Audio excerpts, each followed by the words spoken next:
Imagine someone you've never met knowing where you had coffee this morning, who you were with last weekend, and the exact route you take home from work without ever installing a tracking app on your phone.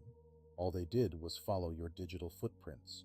Modern stalkers don't always lurk in dark alleyways. They scroll, swipe, screenshot, and search. They piece together tiny fragments, a tagged photo here, a story there, a liked post at 2 a.m. And before you even realize they exist, they've built a detailed map of your life. Tonight, we're looking at stalking in the age of social media, how it starts, the red flags most people ignore, and the subtle signs that someone's online curiosity has crossed a dangerous line. This isn't about scaring you. It's about showing you what's really happening behind the screen and how to see it much earlier than most victims ever do. In this video, we're breaking down how digital footprints turn into tools for stalkers and the red flags you can spot long before things escalate. We'll look at patterns drawn from real-world cases, explore the psychology behind obsessive online behavior, and walk through practical steps to protect yourself. We'll move from simple oversharing to subtle boundary testing to full-on digital surveillance, so you can recognize where a situation sits on that spectrum. As you watch, think about your own online habits and the people who might be paying more attention than you realize.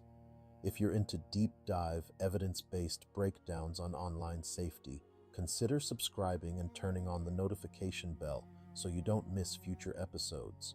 And try to stay with me all the way to the end because I'll be giving you a concise checklist of red flags and a safety plan you can screenshot and use immediately for yourself or someone you care about. Let's start with what a digital footprint actually is. Every like, comment, post, tagged photo, event RSVP, location check-in, and even time of activity leaves behind tiny traces of your life. Individually, they seem harmless. Together, they can reveal patterns you'd never say out loud. A stalker doesn't need hacking skills to exploit this. Using only public data and casual access, your public Instagram, a LinkedIn profile, maybe a TikTok, they can infer where you work, what time you commute, who your close friends are, and where you're most likely to be on weekends. The dangerous part, we often help them without realizing it. Friends tagging us in locations, workplaces posting staff photos with name badges, fitness apps sharing running routes, each adds another data point. One of the earliest red flags is simply this. Someone you barely know knows far too much about you, and they explain it away with, "Oh, I must have seen it online somewhere." Most stalking doesn't begin with threats. It starts with what looks like intense interest or flattery. The first red flag is often frequency, not content. Some examples: someone you barely know starts liking or reacting to every single story the moment you post it. They comment on years-old photos or reference posts from deep in your timeline. They create new accounts after you limit or block the old one just to keep viewing your content. Another early sign is pattern-based engagement. They show up online whenever you do. They reply instantly, regardless of the time zone. They use inside jokes from your posts to simulate closeness you never actually agreed to. Individually, these actions can be harmless. It's the escalation and persistence that matter. When you set a boundary, slowing replies, restricting access, and they immediately push back, ignore it, or try to guilt you, that's when casual attention starts edging into stalking territory. Location data is one of the most powerful tools a stalker can use, and most people underestimate how much they give away. Even if you never hit check-in, your photos often contain metadata, and your patterns are visible through context. Here are key red flags. Someone starts coincidentally showing up at places you visit, especially lesser-known spots you don't usually talk about. They reference details like, "How was that little cafe on 3rd?" when you never told them you were there. They seem to know when you're out of town or alone at home. Digitally, they might pressure you to share your live location for safety, insist on snap maps or similar features, or get upset when your location isn't visible. Some will offer rides or protection to normalize tracking you. A crucial safety habit: delay posting locations until after you've left, and audit which apps and which people can actually see where you are in real time. Comments and DMs often tell you more about intent than any public post. Stalkers frequently test boundaries through language, tone, and persistence. Watch for patterns like these. They respond to every story, even neutral ones, pushing the interaction into something personal or intimate. When you don't reply, they double, then triple text, sometimes switching platforms. Instagram, then WhatsApp, then email. They might use phrases that subtly claim ownership. You always post late at night. I know you better than your friends do. Or, I can tell when something's wrong just from your stories. They act hurt or angry if you don't answer quickly, or if you interact with others but not them. A major red flag is entitlement to your time and attention. Normal people accept delayed or minimal responses. Stalkers escalate. They guilt trip, accuse you of ignoring them, or frame your boundaries as betrayal, all while insisting they're just being caring or concerned. Our phones can become tracking devices in more ways than most people realize. Stalkers sometimes exploit shared accounts, cloud services, or hidden software to monitor victims. Look for signs like sudden, unexplained battery drain, data usage spikes, or your device heating up when you're not doing anything intensive. While those don't automatically mean spyware, combined with other red flags, like someone knowing things you've never posted, they deserve attention. In relationships, a stalker may demand your passwords to prove you're loyal, or insist on having Face ID or fingerprint access in case of emergency. They may secretly log into your accounts from another device, which you might only notice through suspicious login alerts or recently used devices lists. Another tactic: AirTags or similar trackers hidden in bags, cars, or gifts. If someone gets angry when you reset passwords, restore your phone, or refuse shared locations, that resistance itself is a serious warning sign worth taking very seriously. Stalkers often use multiple accounts and personas to maintain access and pressure. It might start with one obvious profile, then branch into fake or backup accounts. Common red flags include repeated friend or follow requests from new profiles with minimal content, stolen or generic profile photos, and oddly similar writing styles. When you block one account, another appears shortly after, sometimes pretending to be a fan, a client, or even a concerned stranger warning you about someone else. They might also recruit others, intentionally or not. Think of mutuals who keep forwarding your posts, people who check on you with oddly specific questions, or strangers who suddenly seem to know details shared only in private chats.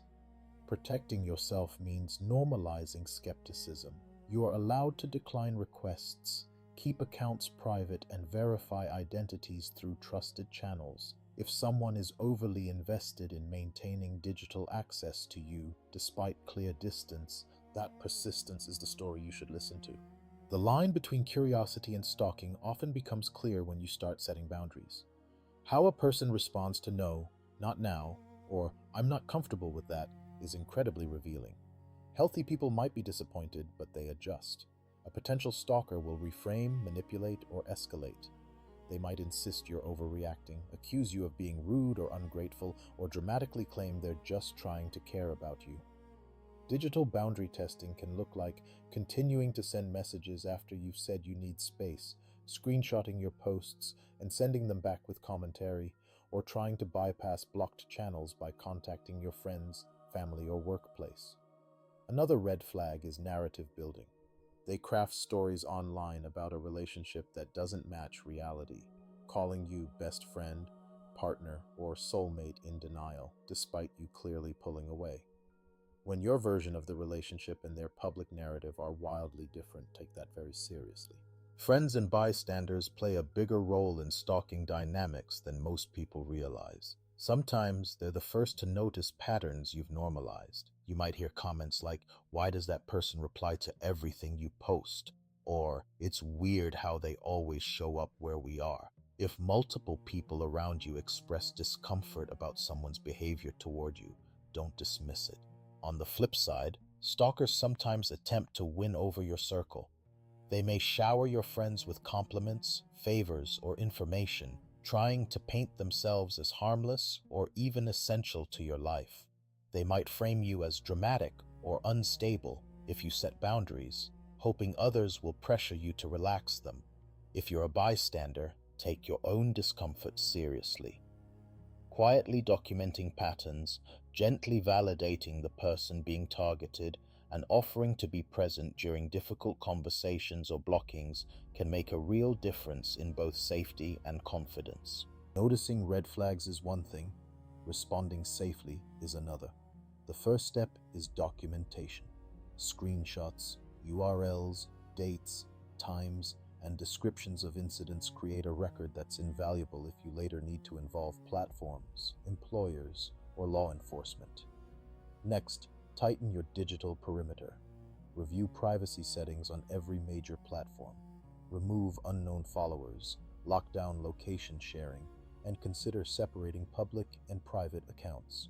Update passwords, enable two-factor authentication, and log out of all sessions on unfamiliar devices. When you communicate boundaries, keep it brief and factual, if you choose to respond at all.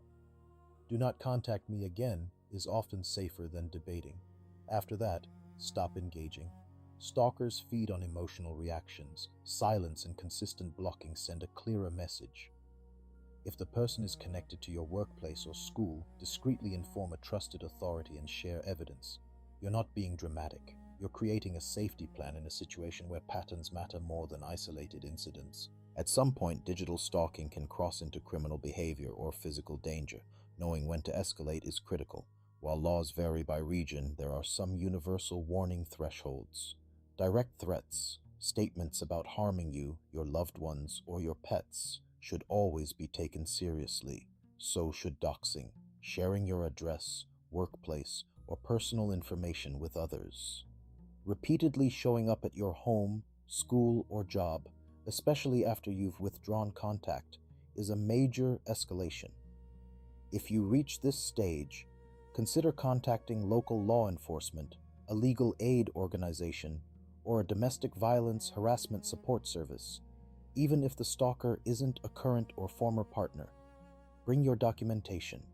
Ask specifically what behaviors meet the legal definition of stalking or harassment in your area. This video is educational, not legal advice, but here's the principle. The more persistent, unwanted, and fear-inducing the behavior, the more justified you are in seeking outside help immediately. Preventing stalking starts long before a specific person becomes a problem.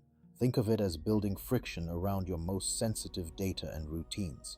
First, audit what strangers can see. Log out of your accounts, Google yourself, and view your profiles as public. Remove or limit old posts that reveal addresses, routine schedules, school names, children's locations, or identifiable landmarks near your home. Second, treat new connections cautiously. Avoid auto-accepting follow requests. Be selective with who sees stories, and reconsider posting in real time from places you frequent. Normalize blurring street signs, house numbers, and school logos. Third, practice need-to-know sharing in relationships. No one is entitled to your passwords or 24/7 location access as proof of love or trust. That's not romance, that's surveillance. The goal isn't to vanish from the internet, but to ensure a random stranger or an obsessed one can't easily assemble a play-by-play of your life from your digital trail. Let's pull this together into a clear picture. Modern stalking often starts with digital footprints, public posts, tags, location data, and casual oversharing. The earliest red flags usually aren't threats. They're patterns of obsession, constant engagement, boundary testing, and an unusual level of knowledge about your life. When curiosity turns into control, you'll see entitlement to your time, attempts to monitor your devices or locations, and resistance when you assert privacy. Multiple accounts, narrative building about your relationship, and recruiting others to maintain contact are all serious signs. Your main tools are awareness, documentation, and boundaries. Tighten your privacy settings, delay sharing locations, and listen when your friends feel uneasy about someone. If behavior escalates into threats, doxing, or physical presence, that's the point to seek professional and legal support. You are never obligated to entertain someone's obsession for fear of being rude. Your safety, both online and offline, comes first, full stop. If this video helped you see digital stalking more clearly, even just a little, don't let it end here. Take 10 minutes after watching to audit your profiles, check your privacy settings, and screenshot the mental checklist we've built. Obsessive engagement, unwanted tracking, multiple accounts, narrative distortion, and escalation when you set boundaries. If you're currently dealing with someone who fits these patterns, you're not overreacting. Start documenting, tell at least one trusted person, and consider talking to a local support organization for tailored advice. For more deep dive breakdowns on online safety, cyberstalking, and digital self-defense, hit subscribe and tap the notification bell so you'll see the next episodes as they drop. Share this video with a friend who posts a lot, a younger sibling just getting onto social media, or anyone who brushes off creepy behavior as a joke. Your awareness might be the thing that stops a situation from quietly becoming dangerous online and in real life.